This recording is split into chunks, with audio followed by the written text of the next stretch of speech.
A couple of weeks ago, I shared the story of the Diderot effect. The Diderot effect is about our urge to add. It states that obtaining a new possession often creates a spiral of consumption which leads us to acquire more new things. As a result, we end up buying things that our previous selves never needed to feel happy or fulfilled. Today's story is about the power of subtraction, not addition. A story I first heard in Tim Hartford's podcast, Cautionary Tales. Hi, welcome back to Stories at Work, a series where I share real stories from across the world that you can use when you want to drive home a business point. Our website, www.storyworks.in, already has over 100 stories, and we are adding one every week. Let's start today's story.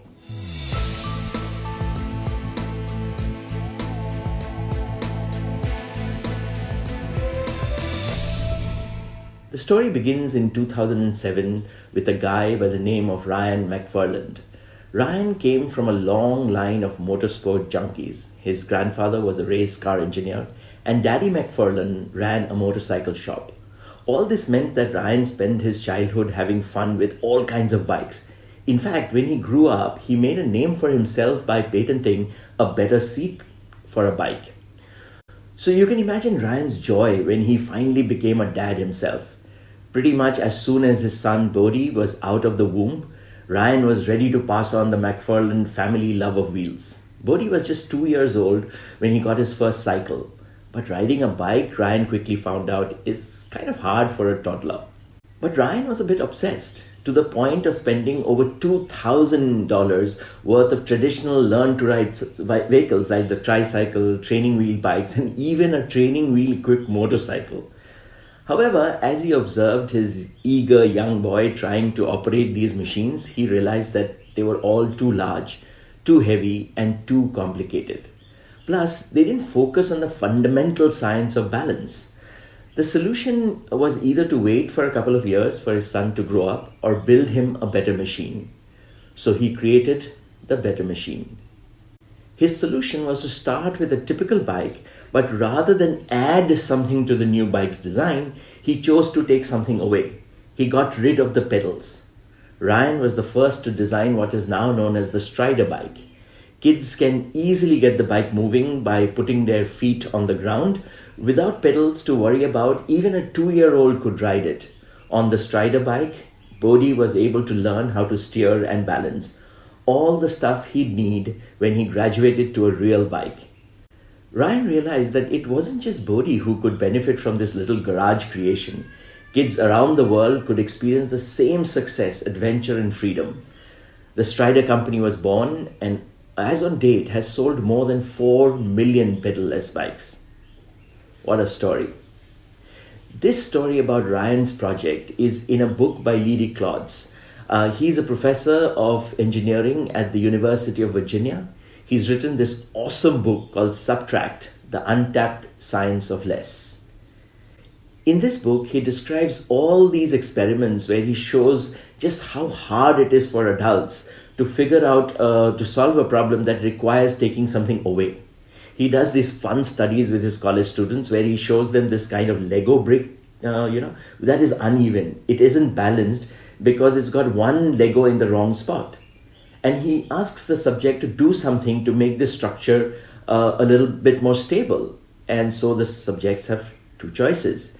They could add a bunch of new blocks so that the structure becomes more stable, or they could just take away that one stupid block that's extra on one side. And then all of a sudden the things would balance better.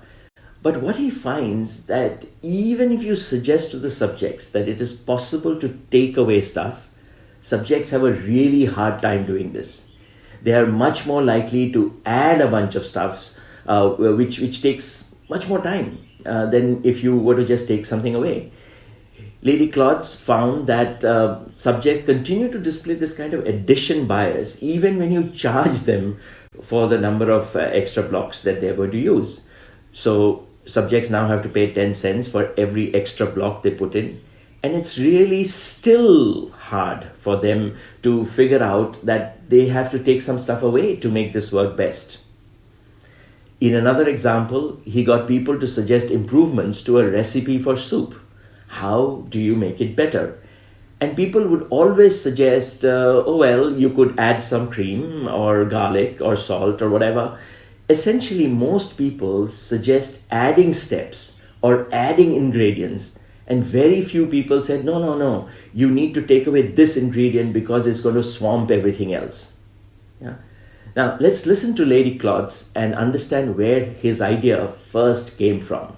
Right. And so it was actually Legos with my 3-year-old son. So I've got a replica here. We were playing Legos and we were building a bridge. And as you can see here, the problem was the bridge wasn't level. So I turned around to grab a block to add to the shorter column but then by the time I had turned back around, my 3-year-old had removed a block from the longer column to make the level bridge. And so it's clear that we are not born with this. Somehow along the way, we develop quite a deep addition bias in the way we think.